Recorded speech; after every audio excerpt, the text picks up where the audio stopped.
Call the meeting to order. Please stand and join us for the Pledge of Allegiance. I pledge allegiance to the flag of the United States of America and to the republic for which it stands, one nation, under God, indivisible, with liberty and justice for all.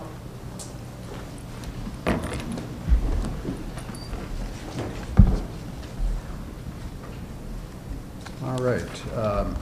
May I have a motion to approve the minutes of the meetings held November 26th and December 5th, please? So moved. Second. All those in favor, please signify by saying aye. Aye. Opposed, same sign. Motion carries. No one wishing to address the board. Okay.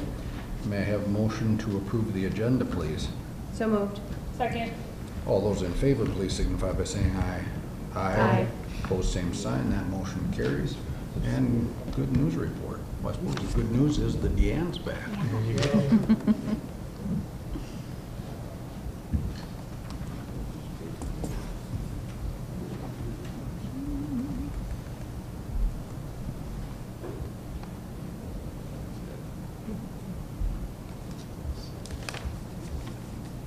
Well, good evening. Happy to be back among you. The Sioux Falls School District, as you know, is committed to engaging all of our stakeholders in public education. And earlier today, this very room, there was good evidence of that engagement that was going on. We were delighted to host more than 70 community members over the age of 60 for our Gold Card event. The annual holiday December Gold Card event is always our largest each year, and this is the largest attendance that I recall in my 13 years in the district, with 70 community members here asking questions and being engaged, finding out what's happening in their public schools. So community relations, community education, child nutrition, our custodial staff, everybody gets on board to put an event like this together. Child nutrition, of course, provided a hearty meal of turkey and all the fixings. The staff and students from two of our high schools, Lincoln High School, their chamber choir, along with their Cliff Avenue Singers group, came and provided music today, in addition to the small group called Encore from New Technology High School. And what a delight to have those students among our 60-plus population. It was great to have them here, and the community was very appreciative and in awe over their musical talents. So this is a great time of the year to remind people about our Gold Card event and all of the perks that go along with the Gold Card. The application is, boy, very difficult. Name, address, city, phone. And if you're over the age of 60, we will produce a Gold Card for you like this. You show your Gold Card at athletics and fine arts activities, and the entry fee anytime there is a charge is $1 for any activity. They don't have to pay the adult fee. It's just $1 with that card. In addition to that, the Gold Card holders are invited to 3 special events. Our April event this year, unfortunately, had to be canceled due to the snow, because we had 2 April snowstorms. Then we had a November event at, they attended the Epic Build at Lowell Elementary, and were just enamored by the activities and the engagement of the students, showing them their computer science immersion skills. And then the holiday event is one we do as well. In addition to that, they're on our mailing list for our catalog and get some perks, including some door prizes, which are gift certificates to attend community education classes at a reduced price. So again, if you know a friend or neighbor over the age of 60, simply have them fill out a card application like this. We provide a card.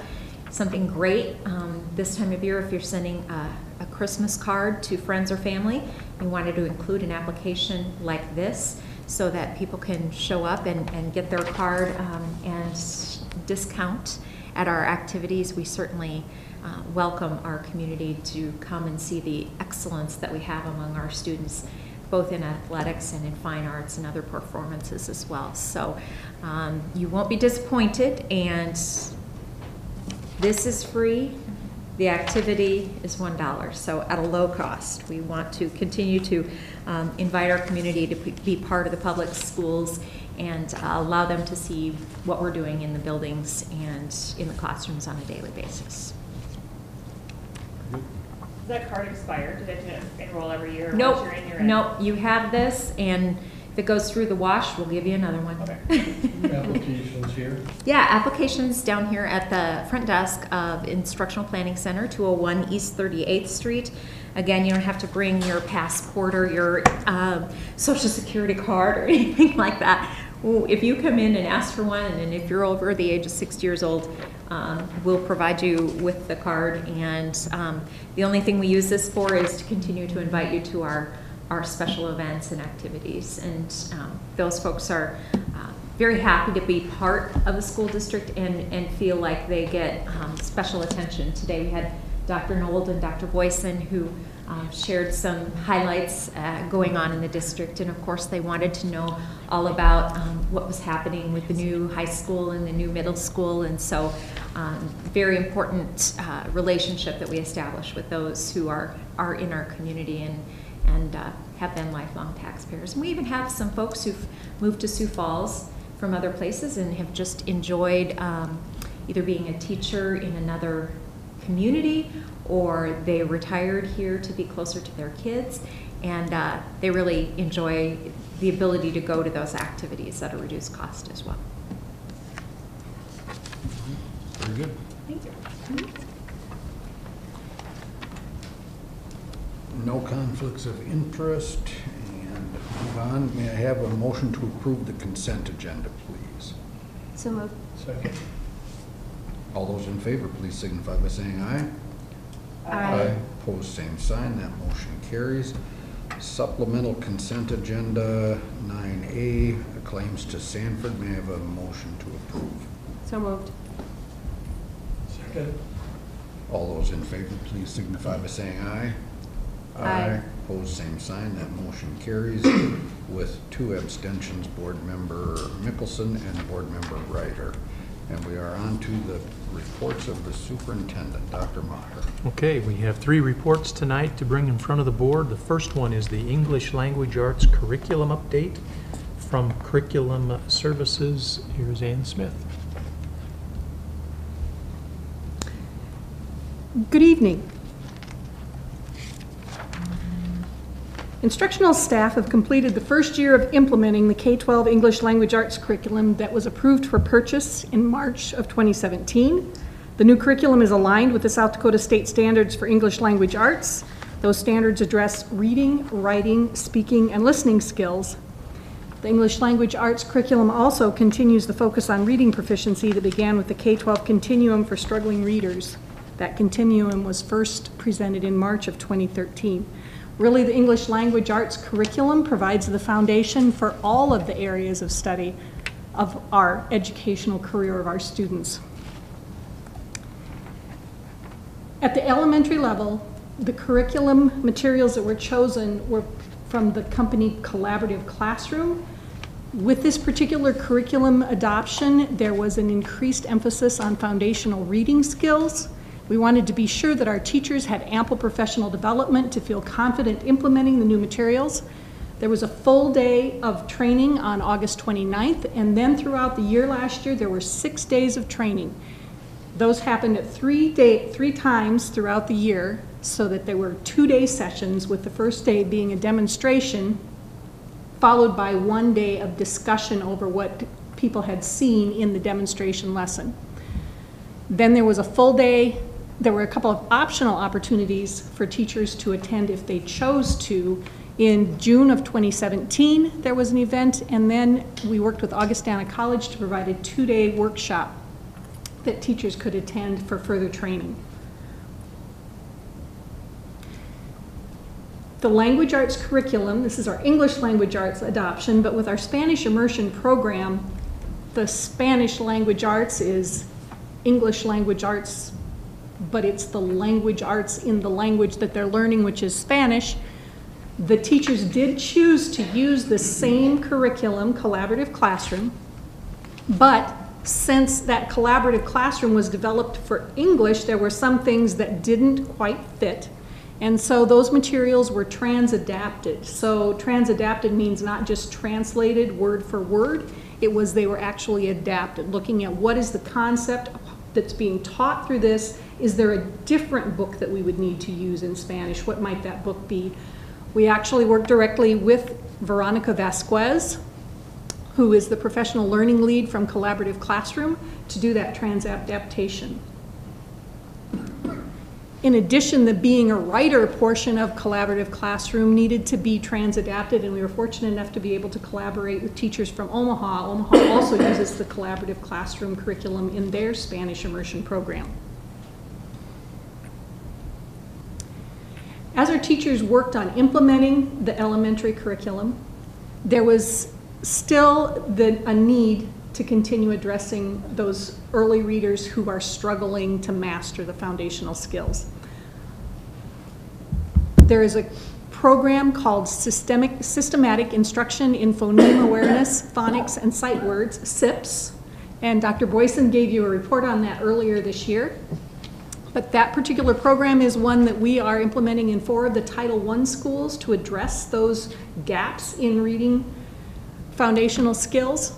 That's supported by the district literacy teacher on special assignment. We'll be monitoring to see how those students do, to see if that's a program that we should expand or continue, or if we need to keep looking in some other direction to see if we can get better results some other way.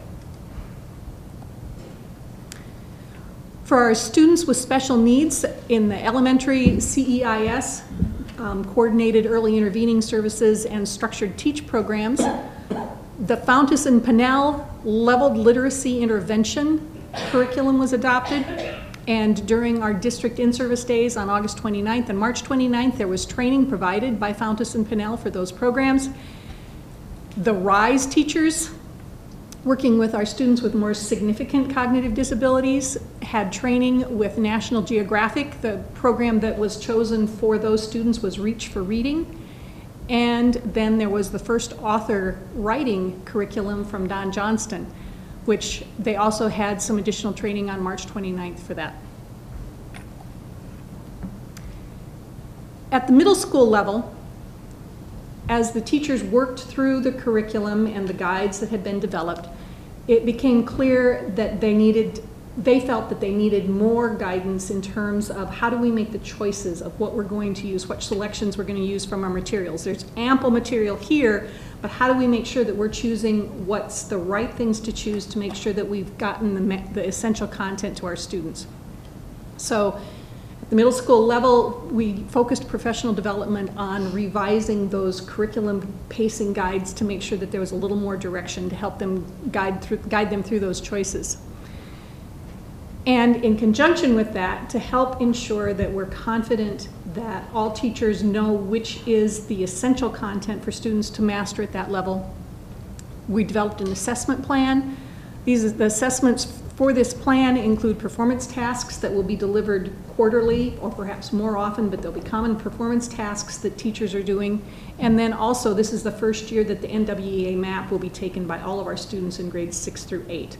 So those MAP scores will help us ensure that we truly have identified the essential content and it's being delivered systematically throughout the curriculum, throughout the district. For the reading interventions at the middle school level, we use System 44 and Read 180. We have had ongoing training for the teachers who teach those programs so that we're sure that we continue to implement that program with fidelity. Another reading intervention at middle school that we continue to deliver is Lit Zone, which has been in place for several years. Our reading interventions that we have at the middle school level appear, or perhaps we could believe that our reading interventions are helping. This particular graph shows the Smarter Balance ELA proficiency rates on the 2018 Smarter Balance. Looking at here all the way on the left side is your 3rd grade, and then 4th grade, then 5th grade. So you see that by 6th grade, we've narrowed that gap between the Sioux Falls School District and the state. average. And then by 7th grade, the Sioux Falls School District actually exceeds the average of the state.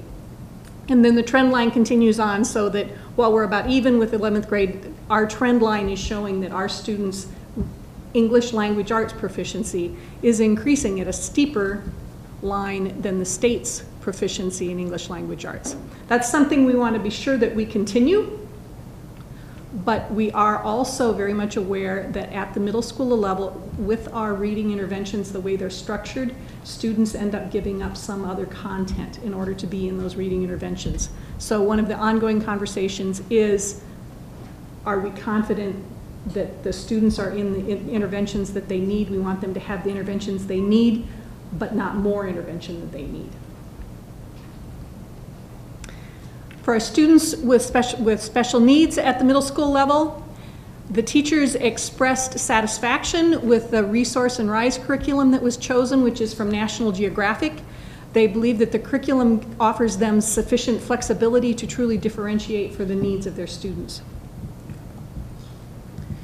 At the high school level, teachers chose to maintain the same print textbook that we had in the earlier English language arts curriculum adoption, and instead we purchased access to the new online materials. That online access began for the teachers in June of 2017, so that they could work with that throughout the summer in preparation for when they implemented their curriculum in the fall. As we've worked through the English language arts adoption, we've also had some changes from the state regarding graduation requirements. We've been monitoring those changes. One of the changes that was made in the curriculum study was to rename two courses, Advanced Composition and Contemporary Literature. That ended up working out well, because that truly does align those courses well for the endorsements that are part of the new graduation requirements. We are also going to be combining American literature and composition into one course, instead of, it has been a semester of American literature and a semester of composition. We've had a pilot at Roosevelt High School where they're teaching it together, so that students are doing their compositions as reactions to what they're reading. That has worked out well. We're pleased with the results, and the other buildings would like to implement that in their schools as well. And we have confirmed with the state that that will still work with the graduation requirements, that they'll count that for the American literature requirement. At the high school level, for our reading interventions, we replaced the FAME curriculum that we had been using for several years with an online program from Pearson called ILET. Pearson came and provided a day-long training for teachers in August of 2017 and 2018. And with this language arts adoption, we also saw our Spanish immersion students entering high school, and we had developed a new course for them, 9th grade Spanish language and culture. As the teacher worked through that in the first year, she felt that the students she was still seeing gaps in the students' writing and speaking, particularly when it comes to working with formal academic language.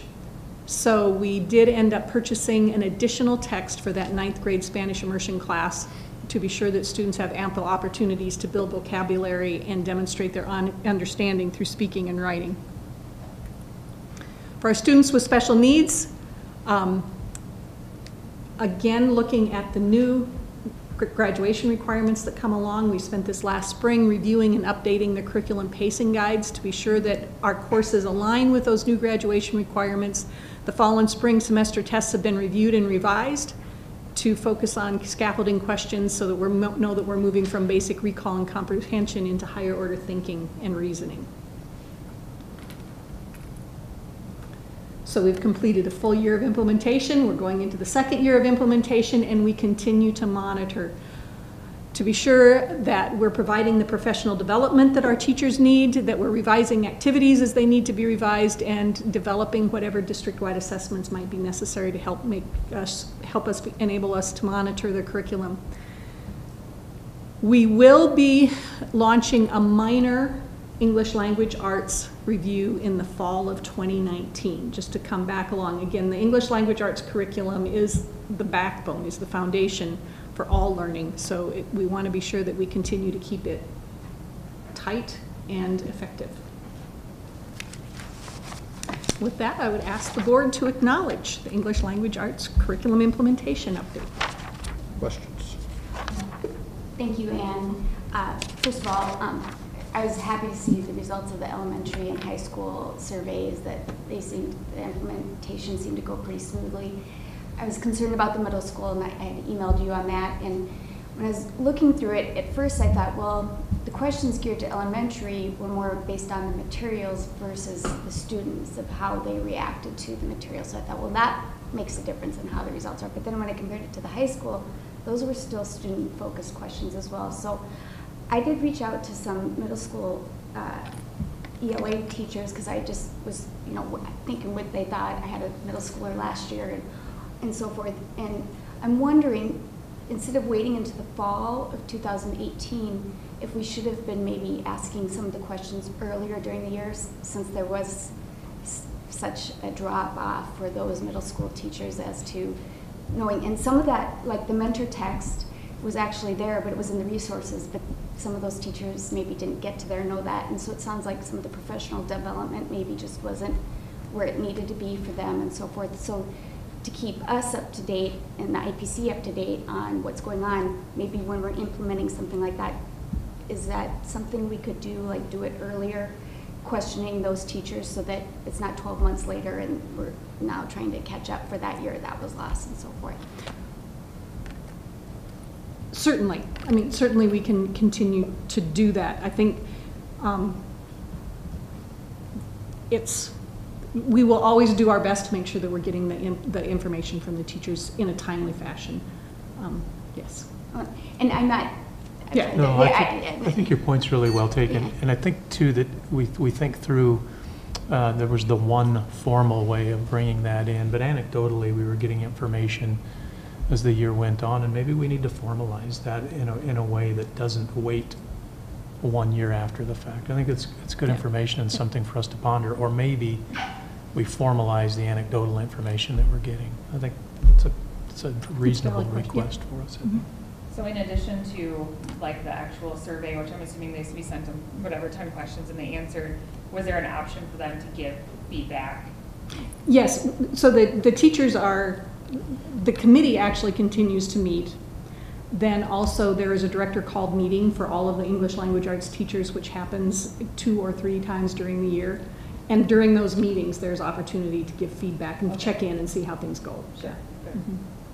I think sometimes you might look at something, you're like, well, I wonder what they mean. Yeah. So just being Right. able to have somebody give more, like you said, anecdotal, this example, for example, for something specific that they could say, this really worked for me and this didn't. And then maybe you have 2 teachers who are saying the opposite thing. Well, can they come together and find out how they could both make it work, just using it in a different way or using a tool in a different way. So Yes. I'm glad to hear that there's still those meetings that are happening for them to have those conversations. Yes. Yeah. And that's also one of the focus of collaboration that happens weekly during the English Language Arts Department meetings, although those would be specific to one building, but at least with the director called meeting, you've got all 5 schools coming together.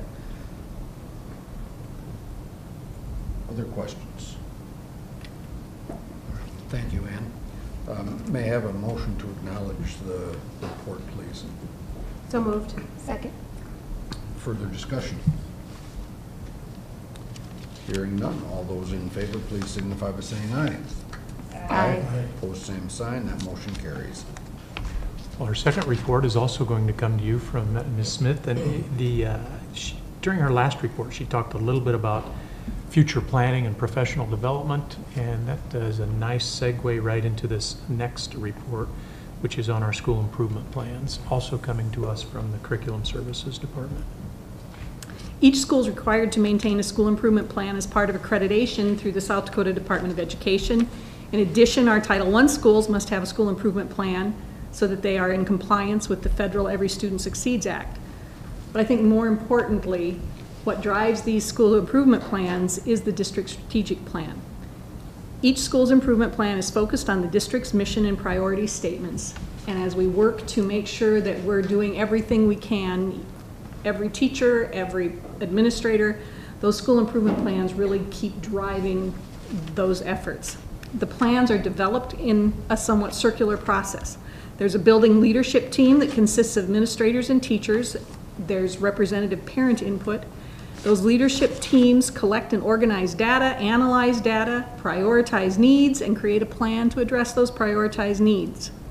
Then, they collect and organize data to monitor progress towards addressing the prioritized needs, analyze the data, prioritize needs, and revise the plan, at which point we collect data to monitor the revisions, and so we continue, just always looking at how do we make sure that we are continuously improving.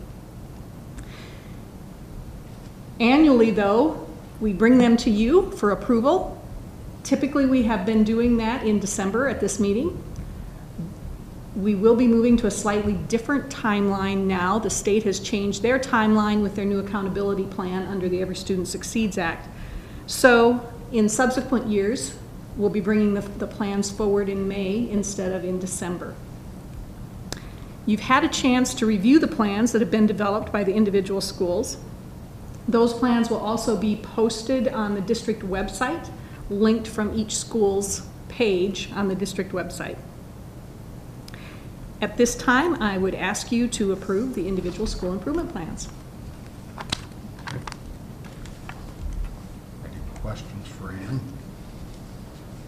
May I have a motion to approve the school improvement plans? So moved. Second. Discussion. Can you just remind me, like you said, there's a team at each school, and then is there, as from an accountability perspective, just to make sure that those activities are being implemented, or to even look at a school and say, this worked really well here, maybe that would work really well at another school who has the same types of, scenarios going on? Who kind of follows up with the schools in that area? So the Curriculum Services Department and Special Services Department meet jointly once a month, and we invite principals to come to that meeting. This year we'll start that process in January, and at that meeting, that's exactly what we talk about, is how are things going, what's working well. Because you're bringing in principals from different buildings, there's a lot of wonderful cross-pollinization that happens there of sharing information. In addition to that, we might have a data retreat where we bring all elementary schools together, all middle schools together, all high schools together. So we provide opportunities for them to share what's working. Yeah. Thank you. Mm-hmm. Any other discussion? One of the things is I read these, and I've been doing this a long time, and when we put the strategic plan into place a couple of years ago, we've always been a school district that's been run on strategies and goals. But after we implemented our strategic plan, and I read over each one of the schools' improvement plans, everything is so strictly tied to the strategic plan in what I believe is a more organized, better way for our schools to know exactly what the expectations are, and then they can put their plans to work. So I'm pleased to see how well the entire district is using the strategic plan that you all helped put together with the board's approval and work from the administration. So it's good to see. Thank you. Any other comments or discussion? If not, we have a motion and second. All those in favor, please signify by saying aye. Aye. Opposed, same sign. That motion carries. Next report. Our third report from the Office of the Superintendent is going to come from the superintendent. So, first of all, thanks for your comments, President Alberti. Those are very much appreciated and make me feel pretty good. For this report, this is a report prepared by the School District Bond Steering Committee, and it is specific to the Southeast Middle School site selection. As you know very well, on September 18th of this past year, the voters of the Sioux Falls School District approved a $190 million bond referendum, in part to construct a new high school and a new middle school. The charge from the Community Facilities Task Force regarding the new middle school was that the new middle school should be constructed on the school district's southeast side, and the school should be built as soon as possible and opened up in 2021 if possible, and if not 2021, than 2022.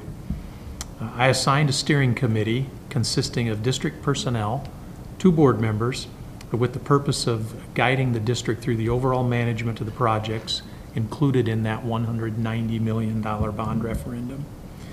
Due to the limited sites available in the southeast quadrant of our school district, the committee considered 2 viable sites in the southeast quadrant where we had to have at least 25 acres, or our goal was to have at least 25 acres of land for our consideration. The committee worked with the city planning office to vet possible sites and also to reach out to landowners to gauge interest of those owners for potential sale.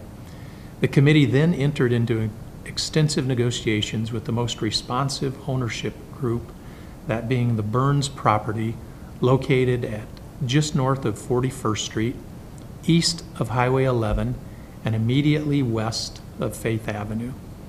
The parties eventually arrived at a price of $2,251,922 for approximately 23.18 acres. That comes out to $2.23 per square foot. Additional items in the agreement include an option to purchase an additional 2 acres to the north if the district determines it needs that property, and we'll work with the church to the east on its half of the road expense. In modifying our original budget to this site to account for fewer feet of roads needing to be constructed, the district has $2,093,337 available for the land purchase. If necessary, the additional $158,000 can be made up by accessing the Capital Outlay Fund land bank, which currently has a balance of $600,000. That's a lot of stuff there. Basically, what we're saying is this is the land that's available to us. We negotiated the best price for that land that we could. Land in the southeast quadrant of the community appears to be plentiful if you drive around, but not so plentiful if you're really actively searching to buy. The price that we negotiated is the best price that we can find. We think when everything is all said and done, this fits within the parameter of our budget. We might have to move a few things around to get it to fit perfectly in that budget. That's kind of what's unsaid in this report. I'll stand by for any questions. Our administrative recommendation to the school board is that you authorize the president and business manager to enter into a contract with the Burns family for those 23.18 acres for a purchase price of $2.23 per square foot, a total of $2,251,922, and authorizing the business manager to issue a manual check to complete the property transaction, with the understanding that the manual check will be reported in the manual check report at a subsequent school board meeting. Now I'll stand by for any questions. Questions? I don't have any questions, but I think we heard very loud and clear from our task force that that southeast side of town was really where that building needed to be. And as you have said to many audiences in many different places, you know, we look at where our middle schools are across town, and we don't have anything on that east side of town. And we have a lot of families, and we have a lot of land that's going to be developed, which will have more families. And so I think it's a great place. I know I was doing some reading online in the comments section of different places, and people are still confused about how does this help Memorial. And so I don't know if you want to talk a little bit about that, just to help people understand that piece of it. Sure. Good question. Well, there are really kind of 2 pieces, I think, to the information you just put out there. Piece number 1 is through that task force data gathering sessions that we had, and really leaning on the city to say, where are we going to develop the greatest in the school district? The 2 primary areas as a school district were the northwest quadrant of the community and the southeast quadrant of the community. So that was number 1. Number 2, when we look at our 5 middle schools, we really need relief from an enrollment standpoint in 4 of the 5 middle schools, the most pronounced being Memorial Middle School. I think the easiest way to answer your question is to say that as a school district, we'll have to have a boundary conversation and ultimately boundary implementation that shifts our middle school population from west to east. The other thing that I would remind our taxpayers is that Memorial isn't the only middle school that's overburdened with enrollment. It's the most pronounced, but it's not the only. Whittier is also over capacity, Edison is also over capacity, and Patrick is over capacity. So as we build a new facility, we'll have to shift that middle school population from west to east so that it does positively impact Memorial as well as Whittier and Edison and Patrick. And we'll do that by having that new 6th middle school in the eastern third of our school district and in the southeast quadrant. You know, sometimes you ask me what time it is and I tell you how the clock works. I'm afraid I just did that. But that's the long-winded answer. I just want to commend the school district and the real estate team for working hard, because they're not making more property on that southeast side, and obviously it's a lot more valuable right there than it is on our northwest quadrant. And so they approached a lot of people who weren't interested. We looked at other options. I know, like, could we expand at Rosa Parks and make that a middle school and things like that. And, I mean, lots of outside the box conversations. So thank you for the work on getting this. I appreciate all that. Thank you. I think the only other thing I would say is that the other confusion that seemed to be from people is, where does Brandon start and end, and where does Sioux Falls start and end? And so I would encourage people with those questions to go to the Sioux Falls School District, and if you just Google in the search, you can type in boundary, and you can look at any of the boundaries, and you can look, it is a weird kind of zigzaggy area over there. And so I know Brandon has talked about an elementary school not very far from there, so people were kind of questioning that, and that's their school district, and we are within our school district. And so I think there's no reason why you can't have two buildings close to each other. But I think that is an odd part of town, and so I would encourage people to go look at that and see kind of where that fits in, because I had to do that myself just to see what does that look like in that neighborhood. You know, you bring up a good point too, and you think of that area, and we are very much up against our eastern boundary there.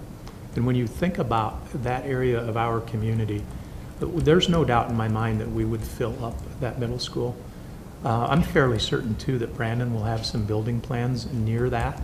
I'm also certain whatever they build, they'll fill up as well. So I think from a Lincoln and Minnehaha County larger point of view, I think all of the buildings that will be constructed in that area, whether they are constructed by the Sioux Falls School District or the Brandon Valley School District or whoever, depending upon if you go south of there, my guess is each one of those buildings will be needed. Also, just as the discussion, Cynthia alluded to it a bit, when we started talking about the high school up in that northwest area, we had 7 landowners that came forward to offer land to be sold to the school district as that plan began to unfold and the bond election had been completed. That didn't happen in that southeast quadrant, and we had to go out and look for landowners that would be willing to sell land to us. So you know, a little different circumstance that we had to look at as we were buying the 23 acres, the 23.18 acres that we bought. So yes, very good work, hard work went into getting this lined up. And also part of this is to help us stay on our timeline. The overcrowding isn't going to get better in the next 2 years, and to be able to hit the target of that fall of 2021 to open both the middle school and the high school, we had to get the land purchased so that the architectural firm could begin to do their work on, you know, how do we build a school on the piece of land that we have. So thank you. You're welcome. Maybe as I close, just you threw some accolades back at me on behalf of the district. Maybe 2 people I should really point out. Todd Beek and Jeff Kreider really were front and center in making this happen on behalf of the district. Okay. Thank you, gentlemen, for the extra work that you are putting in to get the plan all into place. So appreciate that. All right, any other questions or discussion? If not, we have a motion on the floor. Need the motion, which, thank you. Keep me on track. Okay, Dr. Maher read the recommendation, and we need So a. moved. Yeah, we need a motion to approve that. And somebody made it, seconded, we're good. Discussion? We're done with that? All right, all those in favor signify by saying aye. Aye. Pose same sign, motion carries. Thank you for leading me along.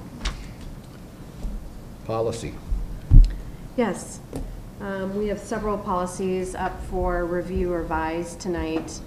Just a reminder that we have a policy committee that meets just about monthly, and we go through a cycle of reviewing our policies. Usually it's a 5-year cycle. So it may seem that several of these are construction and site related, but they fell in the normal timeline of when we would review them, but it also gave us an opportunity to update languages on some lessons learned over the last 4-month process that we've been going through in terms of finding sites and construction plans, et cetera, et cetera. So I'm going to go ahead and read through the titles that are up for review revise. So we have Policy FA, Facilities Development Goals, Priority Objectives, no changes.